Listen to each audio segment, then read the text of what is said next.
See on ideaalne koht, kus elada, ideaalne koht, kus kaugtööd teha, ideaalne koht, kus puhata ja suvitada.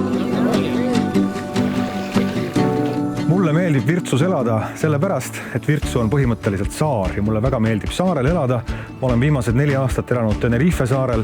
Millestki Eestist olen ma väga palju puudust tundnud ja leidnud järgmiseks kohaks Virtsu. 95% Virtsust on merepiir.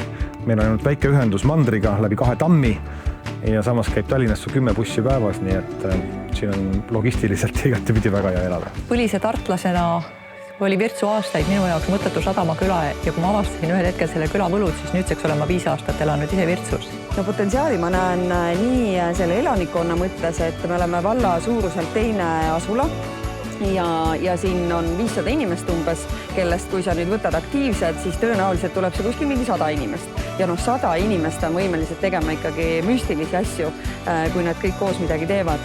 Virtsu on piisavalt väike, et siin seda linnamelu ei tekiks, aga samas ei ole ka täiesti üksikul maal elamine. Virtsus on ühtehoidev kogukond ja raskused, mis sel aastal meid siin kimbutavad seoses väikekoolide kärpimisega, on meid veelgi rohkem ühendanud. Virtsus on võrratu loodus, Virtsus on võrratud inimesed, Virtsus on meri ja mida ühelt elukeskkonnalt veel tahta kui sellist kooslust.